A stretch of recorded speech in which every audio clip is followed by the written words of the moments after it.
נצא מהפריזמה המקומית אל הפריזמה העולמית ומנסה לראות קצת מה נעשה בעולם בתחום הזה של שיתוף קהילות וחברה אזרחית משותפת. והדובר הראשון שלנו לתחום הזה הינו ראובן קמפוס, שהוא מתאם הפעילויות, מתאם פרויקטים בקלאב במדריד. הוא יסביר בעצמו את הארגון שלו, שאותו הוא מייצג פה, שהוא ארגון עולמי שמכיל הרבה מאוד נשיאים וראשי מדינות, ופועל בתחום כבר שנים מספר. ונשמח לשמוע ממנו על הניסיון והלקחים שהוא למד ברחבי העולם לגבי הנושא הזה של שיתוף קהילות. In the Clàb de Madrid, we recognize that the particularities of each situation might differ, but we believe that there must be a common goal of finding ways in which members of different communities can live in harmony with each other. All of our members value a socially cohesive society, stable, safe, and just, based on the promotion and protection of human rights, on non-discrimination and tolerance. A society that respects diversity, equality, and opportunity, and promotes the participation of all people, including disadvantaged and vulnerable groups and individuals. A society where the residents can feel at home and able to make their contribution to the community. A society where this condition exists, or at least where they are being actively and inclusively so, is one we call a shared society. We have adopted the term shared societies because we don't like the word integration, and we want to highlight the idea that we are talking about a society which does not only belong to one section of the community, but belongs to everyone, and everyone contributes to it. So in 2006, some years ago, we established the Shared Societies Project as our contribution to the challenge of achieving that goal and helping states to overcome social divisions and to provide current political leaders and the wider society with greater understanding of the benefits of social inclusion and the incentives and means to advance this shared society. As I must highlight here in Israel, that the main source of funding support for this initiative has been and is still a Jewish foundation based on the United States. We owe so much to the vision and generosity of the late Alan B. Slivka, which approached us at the beginning of the project to offer his foundation support. Alan has been working for years in Israel through the Abraham Fund to promote coexistence, and he wanted to expand this work at the international level with a focus on political leadership, and he, for this reason, approached us. With this support, in the first years of the project, we were in contact with top world experts and leaders on these issues, and visited a number of countries to learn from their experience in building shared societies. We collected examples of good practice, which shows that it's possible to take action, even in difficult and challenging situations, like Bosnia-Herzegovina, like India, like Mozambique. Of course, we learn also from countries that have been managed this kind of situation better, like Canada, for example. On the basis of these visits, the advice of experts, and our members' political experience, we conclude that clear policies and programs are needed, at the heart of which are 4 key elements, which I would like to explain very briefly. At the center of our approach is the need for mutual respect for the dignity of each of us, even though we might speak different language, might follow different religions, or might look different. Respect itself is built on knowledge and understanding of the other. And therefore, we should find opportunities to meet and know each other in order to build this respect. In turn, respect makes us aware of the needs of others and the ways in which their rights may be overlooked or ignored. This leads to a second and third key elements: equality of opportunity and the absence of discrimination. If our rights are guaranteed, we are more secure and we are less likely to feel threatened by the state or by other sections of the community. And fourthly, we believe that democratic participation is able to provide the best kind of structures for ensuring that all sections of community are able to speak for themselves and express their needs. If these 4 principles are only aspirations and ideals, little will have changed. we need for these principles to be embedded in specific policies and practice. To this end, the Clàb de Madrid has identified 10 policy areas, which we call commitments, because we believe all diverse societies need to make these commitments to address these policy areas if they are to avoid social tensions and hostility among different groups. I can understand that the issue of 10 commitments can have some biblical resonance here, but I can assure you that we are not thinking of that when we invite the theme. We are just thinking that 10 is a good number and commitments a nice word, so we'll move forward with that. And perhaps right now, the most important thing I can say about the commitments is that we need all the 10 for a shared society to really work properly. The Clàb de Madrid, I think no one cannot prescribe or suggest how those commitments should be met in a particular country or city, because each situation is different. But we can argue that they cannot be neglected, and we have suggested in our materials different approaches that can be adopted to meet those commitments.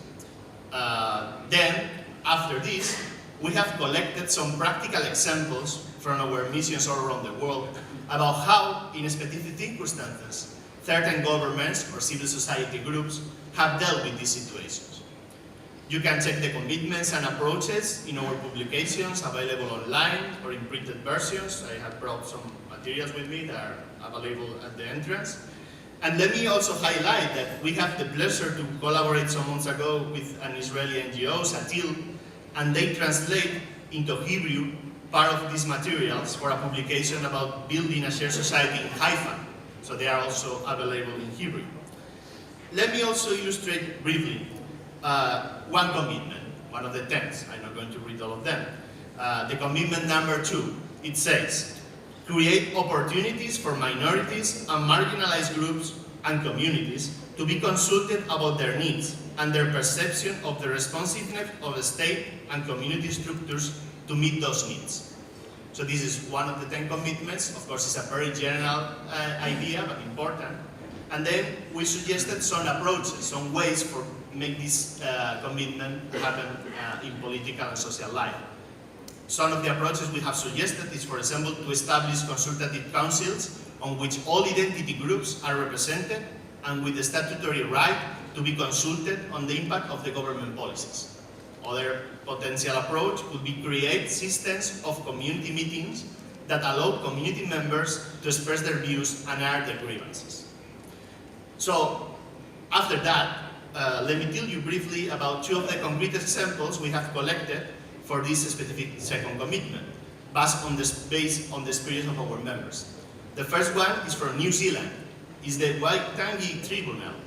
In New Zealand, more than 30% of the population are members of the indigenous Polynesian people, called Maori, or from other parts of the Asia-Pacific region, and the rest of the population are from European descent. This tribunal, Waitangi Tribunal, is a permanent commission of inquiry charged with making recommendations on claims brought by minorities relating to actions or omission of the government regarding the rights recognized in the legal system of the country. The tribunal has working for a number of years and has led to a revaluation of the position of minorities like Maoris from a grief to stakeholders. Maori access to resources through the work of this tribunal has created big economic opportunities. For example, right now, during the last decades, the award of fishing quotas has allowed Maori to develop the biggest fishing company in the country, to the benefit of both the Maori population, but also of the world population of New Zealand and the national economy. Other example is from Indonesia, a very diverse country. There are over 300 ethnic groups speaking 250 languages, spread over more than 6,000 islands in this country. It's also a nation comprised of multiple religious groups. Over 90% of the people are Muslims, but there are also Protestant, Catholics, Hindus, Buddhists, and other indigenous religions. The Interreligious Harmony Forum was decreed by an ordinance from the Ministry of Religious Affairs and the Ministry of Interior in 2005. The decree mandates government leaders in the province and districts to take part in sustaining harmony among religious communities, supporting the establishment of forum chapters in their areas. Each forum consists of local religious leaders from every religion in each province or city. They have been established on a broad scale in Indonesia and thus provide government officials with the capacity to deal with interreligious issues. They have created successfully then a formal mechanism to deal with this kind of challenge. With this kind of theoretical and practical background, the Club de Madrid members have been working in different parts around the world, like Myanmar, Kyrgyzstan, India, Moldova, the Netherlands, Bolivia, Peru, South Africa, a lot of countries. Let me highlight briefly two things before finishing. The first thing is that a key issue is leadership, and specifically from the point of view of Club de Madrid, political leadership. It's not an easy task, we are not naive, it's not a question of nice words or wishful thinking. Some leaders, many leaders, are under pressure to support chauvinistic or sectional interests, the interests from one specific group, normally the majority. So those leaders will need support, or sometimes a gentle pressure, to challenging these divisive tendencies, these tendencies that are not up to build a shared society. Some of the leaders are making excuse of the lack of resources in terms of right now the economic crisis or the presence of conflict, but these are in fact reasons to make increased efforts to value all people in society and respect their diversity. In these situations, there is a responsibility on other leaders and civil society organizations to challenge such attitudes and practice and show that ultimately an inclusive approach will lead to benefits for all. It's true that a shared society needs leadership, that's my reference before, and direction, but also the active participation of civil society. The most important role of leadership, of political leadership, is an enabling role, helping all the sections of the community to respond to the challenge and to recognize the importance of doing so. So I'm finishing, and let me briefly tell you about our experience in South Africa. In the first part of the project, we traveled to this country to learn about the lessons of the Rainbow Revolution, which ended the apartheid regime, and then opened the doors for a shared society in this country. We met with the leaders who made this happen, but also with the younger generation. Curiously enough, although post-apartheid South Africa is a source of hope and lessons for the rest of the world, including our own project, most of these old and new generation leaders pointed more about the challenge ahead to build a more resilient shared society than the achievements of the recent past. So we jointly, with South African partners, developed a project to support them in this effort, to have a national dialogue about how to build a shared society in the future of South Africa. We call this project Working Together. And it's proving that the building of a shared society like democracy is a process, it's a continuous step. Even if you are successful at some point, you can never stop to work around, for example, the commitments that we have developed in the project. We also met with former President Nelson Mandela, who received the Club de Madrid members delegation in spite of his health and old age, and he was so charming and inspirational. He was also very positive about the idea of the project, and he wrote a support letter afterwards in which he says, among other things, in my own country, we realized that our problems could not be solved without people and leaders working together to create a shared society. I congratulate the Club de Madrid for taking a lead on this important matter to build shared societies and a world made safe for difference.